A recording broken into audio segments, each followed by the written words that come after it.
terberat sekalipun, Allah kita tetap Allah yang sanggup. Dulu, sekarang, dan selamanya Dia tidak pernah berubah. Amin. Apa yang tak pernah dilihat mata, yang tak pernah didengar telinga, yang tak pernah timbul di dalam hati, semua disediakannya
Shalom jemaat yang terkasih di dalam Tuhan Yesus Kristus. Saya berdoa dan berharap kita semua ada dalam keadaan yang baik.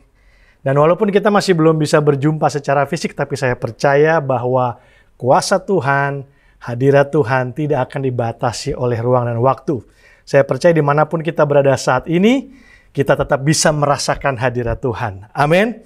Karena dia adalah Allah Immanuel, Allah yang menyertai kita. Dia ada dengan kita. Saya juga ingin mengucapkan terima kasih kepada Bapak Gembala, Pendeta Budi Setiawan yang berkenan memberikan kesempatan bagi saya untuk bisa membagikan kebenaran firman Tuhan pada kesempatan kali ini. Dan Bapak Ibu, kita patut bersyukur kita punya gembala seperti beliau yang di tengah kesibukannya memimpin Badan Pengurus Pusat Gereja Sidang Jemaat Allah di Indonesia dengan segala tantangan dan pergumulan. Beliau masih tetap berkomitmen untuk mengembalakan kita, mendoakan, membimbing, mengajar kita, bahkan hampir setiap hari berkomunikasi dengan kita. Kita akan terus doakan Pak Budi supaya sehat, supaya tetap bersemangat, dan Tuhan berikan hikmat dan kekuatan dalam melayani Tuhan, baik sebagai gembala maupun sebagai ketua BPP. Nah, sebelum kita masuk dalam pemberitaan firman Tuhan, mari kita berdoa bersama-sama. Kita tundukkan kepala, kita berdoa. Bapa di surga, di dalam nama Yesus, kami bersyukur atas segala berkat anugerah yang Engkau telah berikan kepada setiap kami.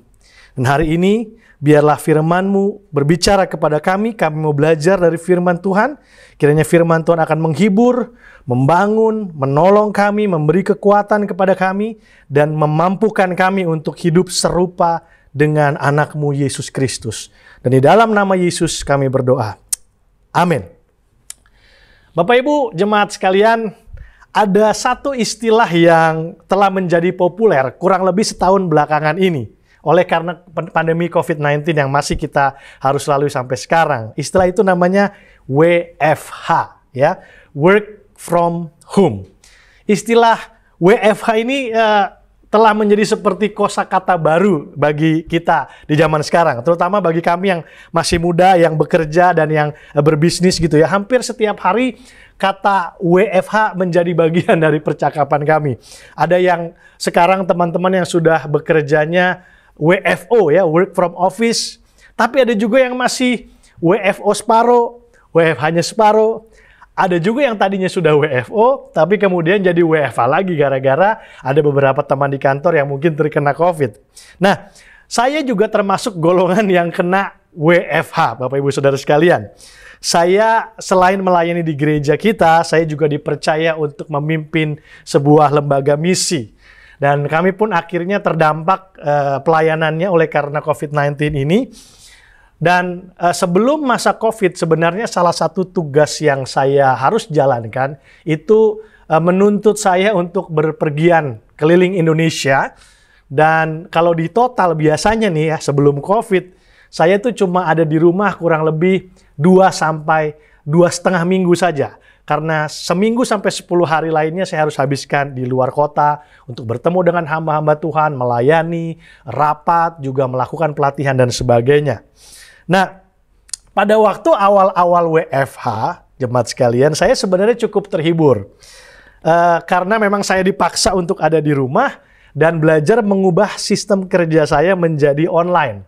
Akhirnya semua yang tadinya harus dilakukan secara tatap muka, kunjungan ke daerah, rapat, pelatihan, dan sebagainya, sekarang harus dipaksa pindah ke online gitu ya.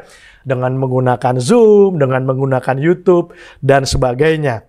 Dan itu juga punya berkat yang tersendiri bagi saya karena pada akhirnya saya bisa menolong gereja kita untuk mengembangkan pelayanan online seperti yang sekarang bisa kita nikmati bersama-sama. Itu kalau di sisi pelayanan. Jadi WFH menghibur saya, WFH membuat saya punya waktu untuk melakukan banyak hal yang lain.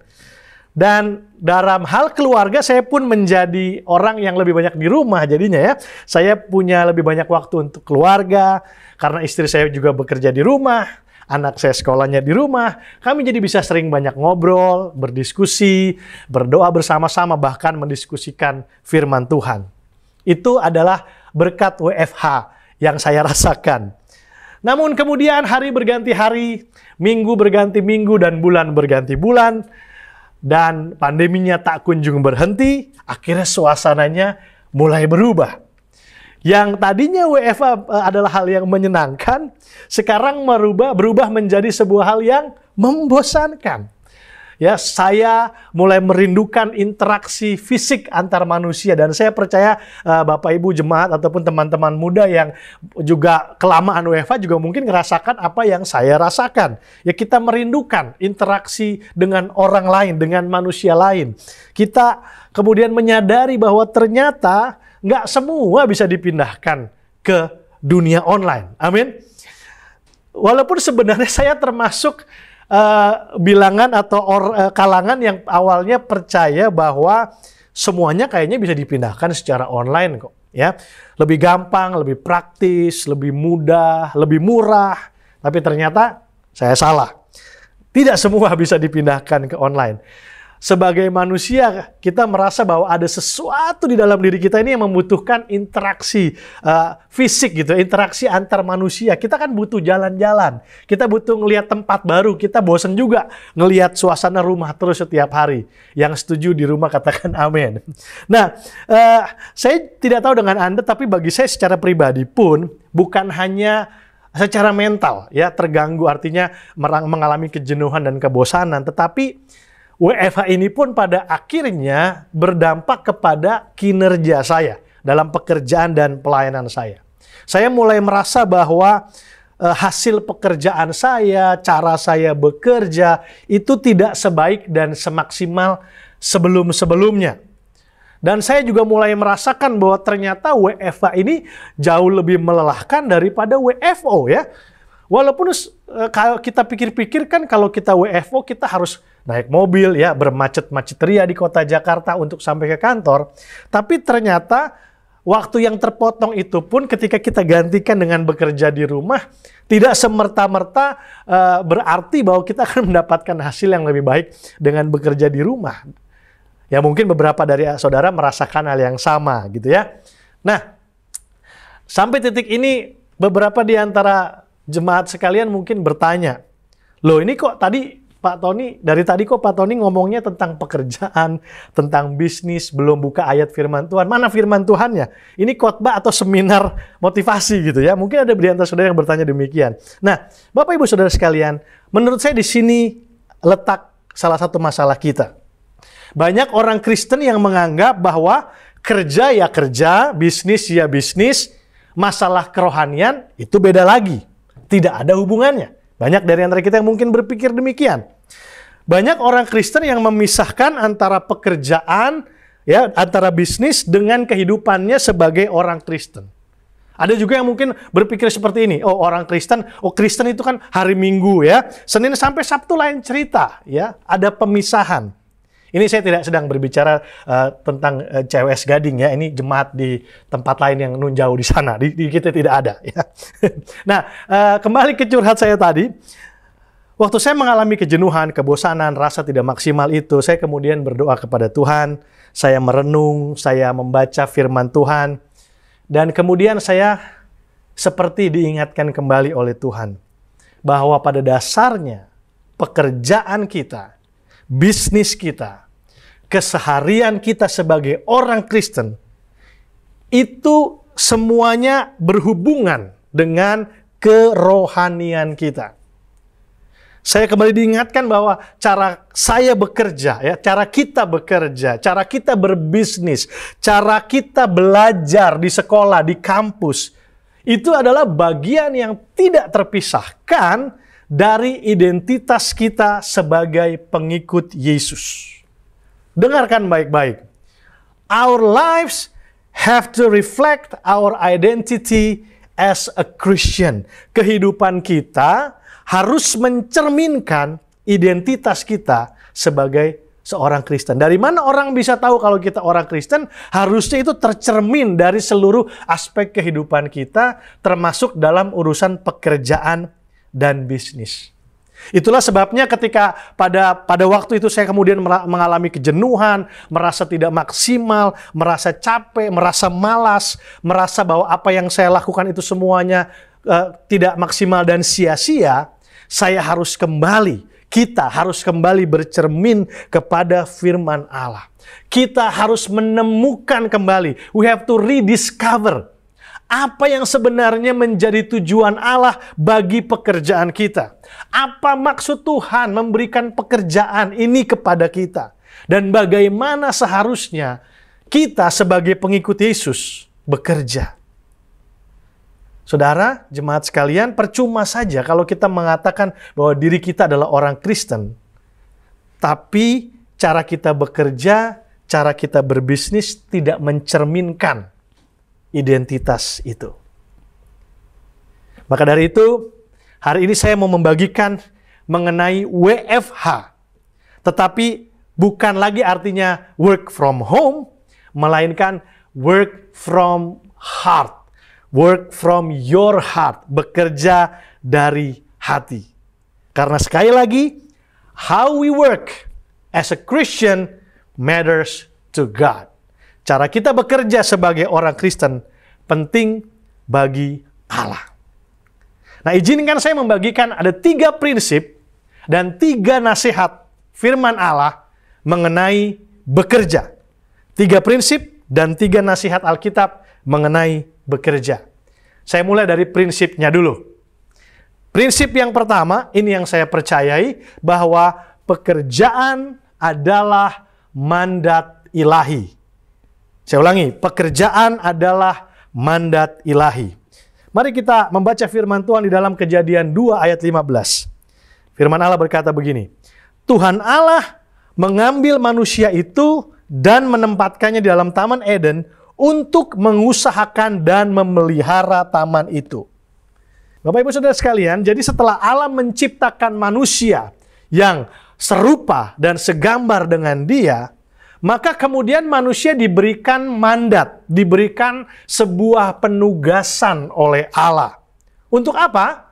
Alkitab mengatakan untuk mengusahakan dan memelihara taman itu, untuk mengusahakan dan memelihara dunia yang telah Allah ciptakan. Menarik sekali bahwa dalam terjemahan asli kata mengusahakan dan memelihara juga berarti to cultivate, to preserve, untuk mengerjakan, untuk mengolah, untuk melestarikan.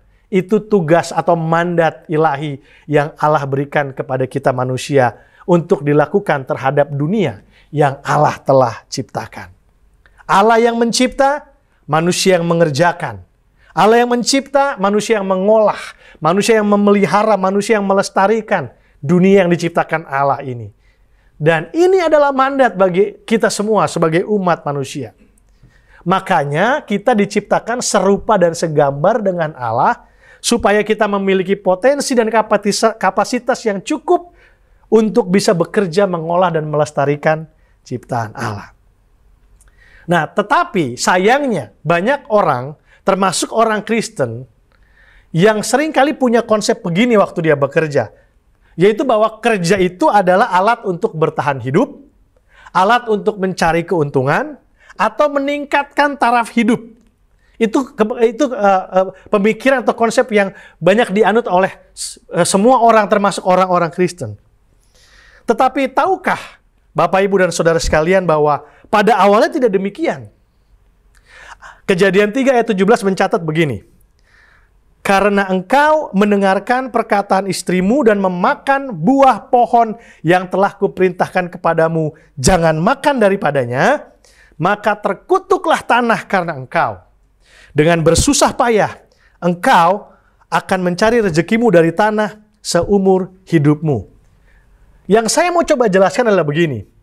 Prinsip atau konsep di mana kita menganggap pekerjaan itu sebagai alat bertahan hidup, alat mencari keuntungan, alat untuk meningkatkan taraf hidup, itu sebenarnya prinsip kerja setelah manusia jatuh dalam dosa.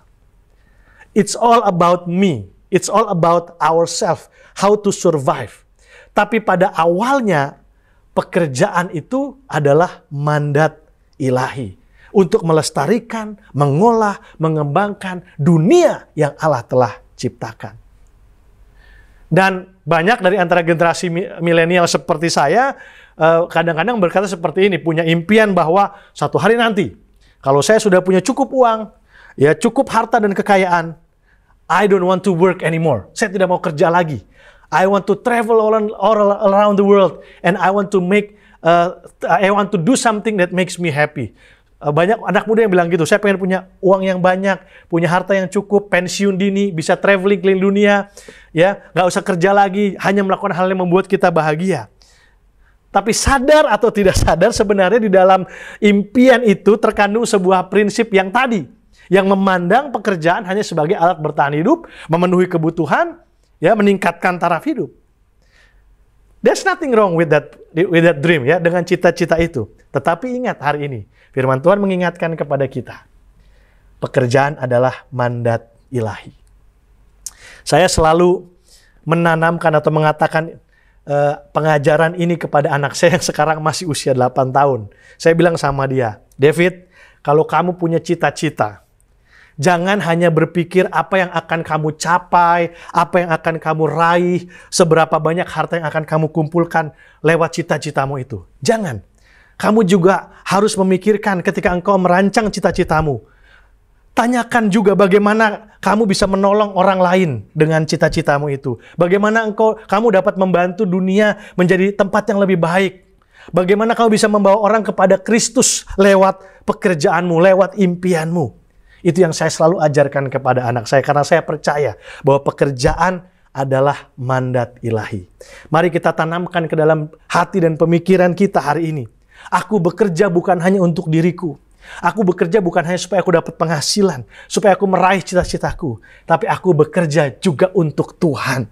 Aku bekerja supaya dunia jadi lebih baik. Aku bekerja supaya banyak orang bisa mengenal Yesus. Kalaupun Tuhan cukupkan kita, sampai kita tidak harus bekerja lagi, tetap kita akan terus bekerja, melayani Tuhan, supaya lebih banyak orang datang kepada Tuhan. Amin. Pekerjaan adalah mandat ilahi. Yang kedua, pekerjaan adalah ibadah. Pekerjaan adalah ibadah. Kepada jemaat di Roma, Rasul Paulus menulis dalam Roma 12 ayat 1 demikian. Karena itu saudara-saudara, demi kemurahan Allah aku menasihatkan kamu supaya kamu mempersembahkan tubuhmu sebagai persembahan yang hidup, yang kudus, dan yang berkenan kepada Allah. Itu adalah ibadahmu yang sejati. Nah, saya tertarik untuk mengutip ayat ini di dalam terjemahan The Message. Seperti ini bunyinya. So, here's what I want you to do. God helping you. Take your everyday, ordinary life, your sleeping, eating, going to work, and walking around life, and place it before God as an offering. Jemaat sekalian, saya mengajak kita untuk membayangkan apa yang sebenarnya Paulus coba katakan lewat ayat ini. Nah, di zaman perjanjian lama, orang itu kalau mau beribadah kepada Allah, membawa persembahan kepada Allah, mereka akan membawanya dalam bentuk hewan, ya. Itulah cara mereka beribadah. Mereka akan menyembelih hewan dan meletakkannya di mezbah. Nah, lewat ayat ini, melalui ayat ini, Paulus sedang mengajarkan sebuah kebenaran bahwa kita yang hidup di perjanjian baru tidak lagi harus membawa dan menyembelih hewan di mezbah supaya kita bisa beribadah kepada Allah. Karena Yesus telah menjadi korban yang sempurna dan satu-satunya. Yang percaya katakan amin. Tetapi sebagai orang percaya, bagaimana cara kita beribadah kepada Allah, membawa persembahan kepada Allah, yaitu dengan mempersembahkan tubuh ini, seluruh kehidupan ini sebagai persembahan yang hidup, bukan yang mati. Take your everyday life, sleeping, eating, going to work, walking around life, and place it before God as an offering. Itu yang kita letakkan di hadapan Tuhan sebagai sebuah persembahan. Dengan kata lain, bekerja bukan hanya untuk mencari uang, bekerja bukan hanya untuk meningkatkan taraf hidup, bekerja juga adalah ibadah. Work is an act of worship. Maka dari itu cara kita bekerja, cara kita berbisnis, itulah yang akan menentukan kualitas ibadah kita kepada Allah. Pekerjaan adalah mandat ilahi, pekerjaan adalah ibadah. Yang ketiga, pekerjaan adalah ujian kesetiaan. Matius 25 ayat 23 mengatakan demikian. Maka kata tuannya itu kepadanya, baik sekali perbuatanmu itu, hai hambaku yang baik dan setia. engkau telah setia memikul tanggung jawab dalam perkara kecil, aku akan memberikan kepadamu apa? Tanggung jawab dalam perkara yang besar. Masuklah dan turutlah dalam kebahagiaan Tuhanmu. Nah, ayat ini adalah bagian dari sebuah perumpamaan yang diceritakan Yesus dalam sebuah rangkaian pengajaran mengenai akhir zaman sebenarnya. Ya, di Matius pasal 24, Yesus mengajarkan pengajaran tentang akhir zaman. Lalu di Matius 25 ada perumpamaan tentang 5 gadis bodoh dan 5 gadis bijaksana. Baru kemudian perumpamaan talenta ini disampaikan. Nanti di Matius 26 diceritakan tentang penangkapan Yesus dan penyalipan dan seterusnya. Jadi, kita harusnya memahami perumpamaan talenta ini sebagai bagian dari rangkaian pengajaran akhir zamannya Yesus. Kenapa saya bisa bilang seperti itu? Karena di dalam cerita ini diceritakan, si tuan itu mau pergi ke tempat yang jauh. Lalu dia mempercayakan hartanya kepada hamba-hambanya. Nah, ketika dalam waktu yang tidak ditentukan, tuan itu kembali lagi, dia meminta pertanggungjawaban kepada para hambanya atas semua harta yang sudah dipercayakan tuannya kepada mereka. Bukankah ini sama dengan kita yang hari ini sedang menantikan kedatangan Tuhan yang kedua kali? Tuhan itu tidak mau umatnya hanya berdoa saja, berpangku tangan, diam-diam, tidak melakukan apa-apa karena dengan alasan menantikan kedatangan Tuhan Yesus. Tidak. Dia mau kita bekerja. Dia mau kita memakai semua sumber daya yang sudah Dia berikan. Jangan suka bikin alasan, kan udah mau akhir zaman, udah kita nggak usah kerja, kita duduk aja di rumah ibadah, doa, baca Alkitab. No, we need to work. Kenapa? Karena tadi saya bilang, pekerjaan adalah ujian kesetiaan. Bapak, Ibu, Saudara sekalian, tolong dengarkan baik-baik. Saya percaya bahwa baik dalam hidup yang sekarang maupun di hidup yang akan datang, kita akan menerima berkat, promosi, mahkota dari Tuhan kalau kita setia dengan apa yang kecil yang dipercayakan Tuhan kepada kita saat ini. Ini yang selalu menjadi prinsip hidup saya. Hidup yang tidak maksimal adalah sebuah kejahatan di mata Tuhan. Itu sebabnya dalam perumpamaan talenta ini, tuannya sangat marah kepada hamba yang menguburkan 1 talenta. Kenapa dia marah? Bayangkan saudara, 1 talenta itu sama dengan 34 kg emas dikuburkan begitu saja. Tidak dikerjakan, tidak diolah untuk menjadi sesuatu yang lebih baik. Pertanyaannya sekarang adalah bagaimana dengan kita? Sudah begitu banyak investasi berharga yang Allah taruh dalam kehidupanmu. Apakah kita mau kuburkan? Atau apakah kita mau kembangkan?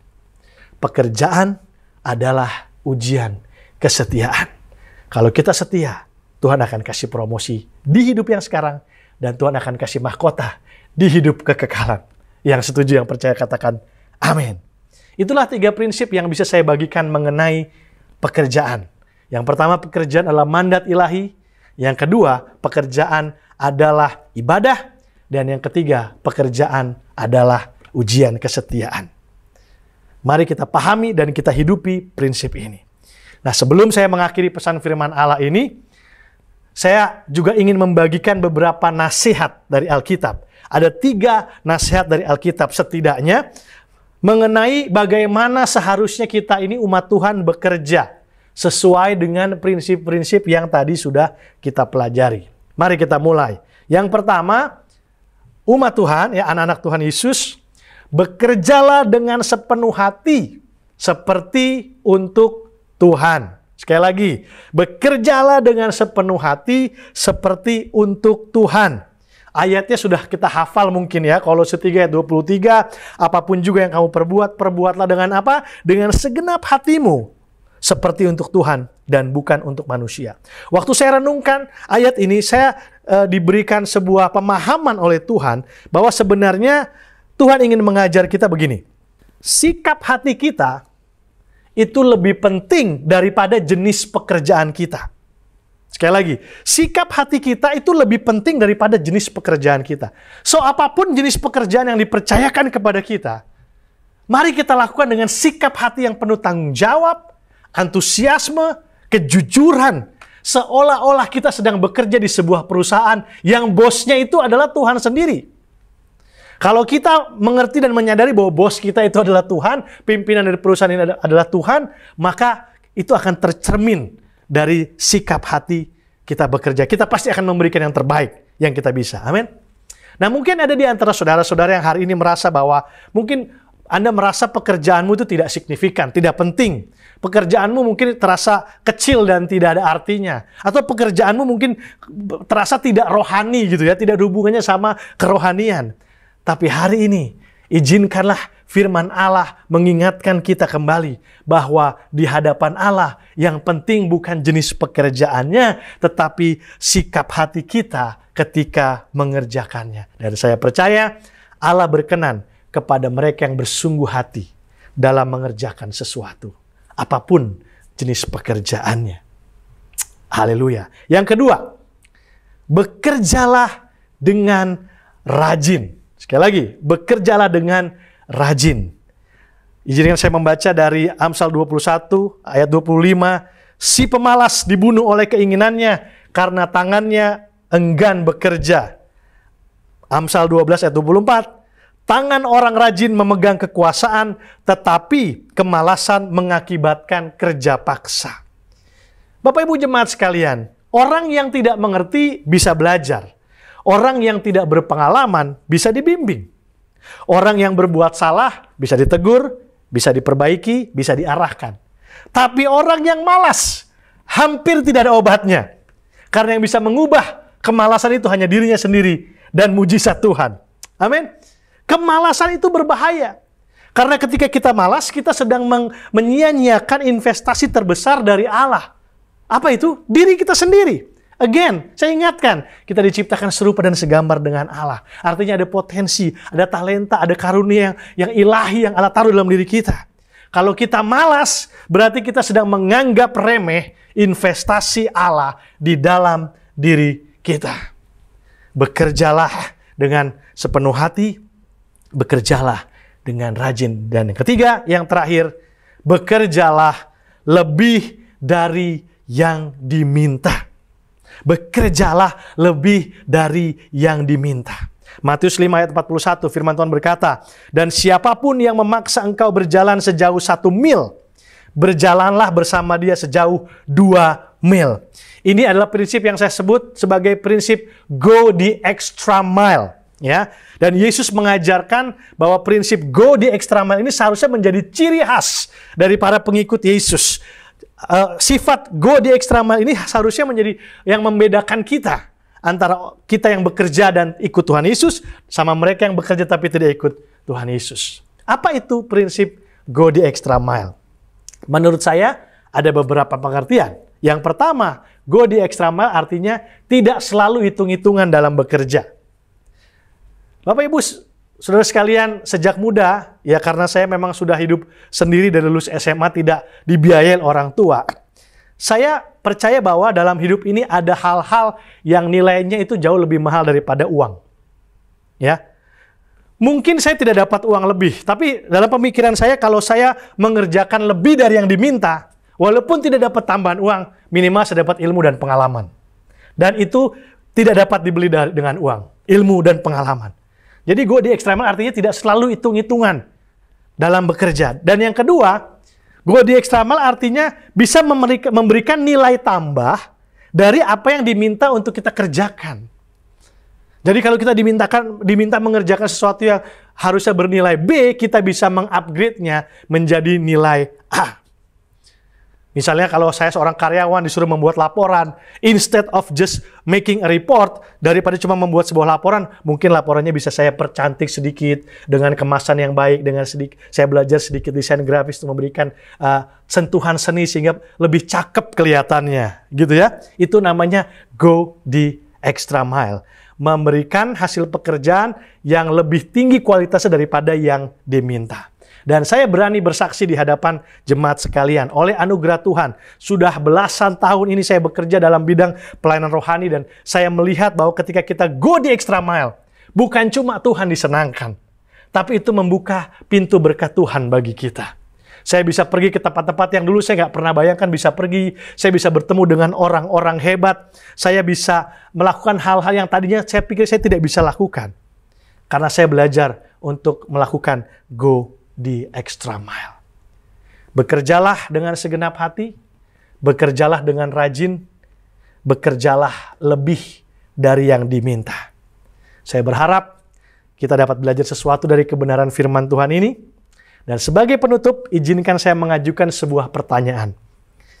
Pelajaran penting apa yang Anda dapatkan dari kebenaran firman Tuhan hari ini yang berjudul prinsip dan nasihat Alkitab mengenai bekerja? Sekali lagi, pelajaran penting apa yang Anda dapatkan dari kebenaran firman Tuhan yang dibagikan pada hari ini? Dan jika tidak keberatan, bolehkah Anda menuliskan jawabannya di kolom chat dan di kolom komentar supaya mungkin bisa menjadi inspirasi dan berkat bagi orang lain. Kiranya Tuhan Yesus memberkati kita sekalian. Amin.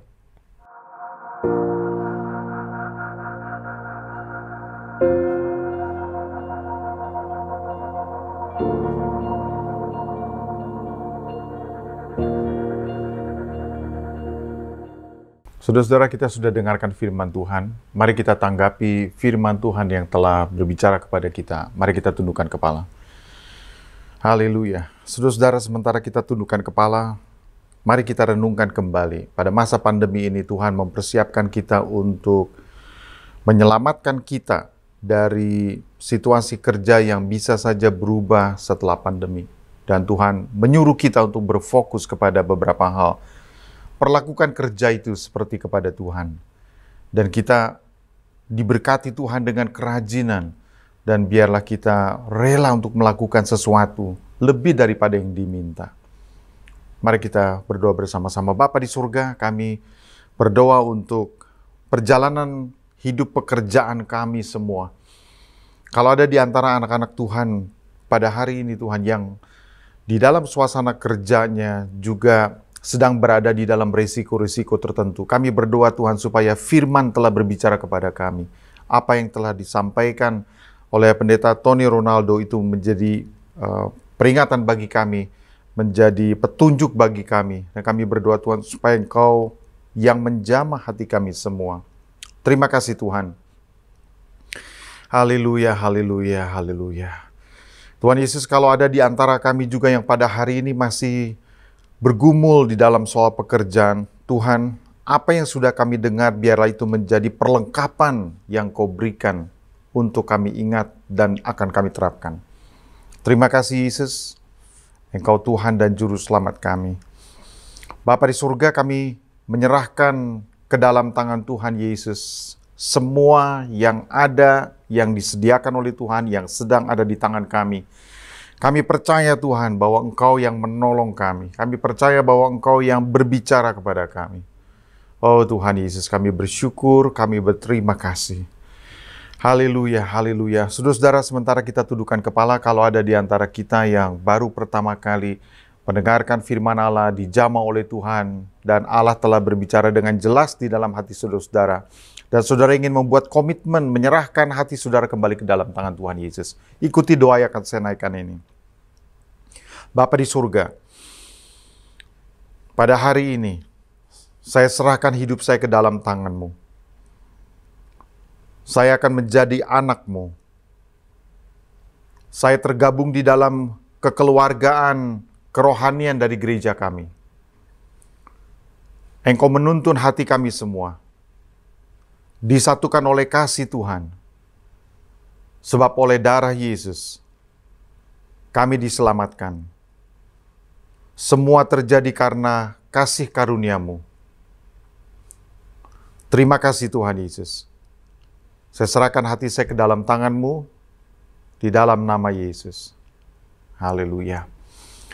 Terima kasih Bapa, kami berdoa supaya apa yang telah disampaikan itu akan jadi berkat besar terus di dalam hati kami, dan menjadi pegangan yang baik bagi kami semua. Terima kasih Tuhan, di dalam nama Tuhan Yesus Kristus. Haleluya.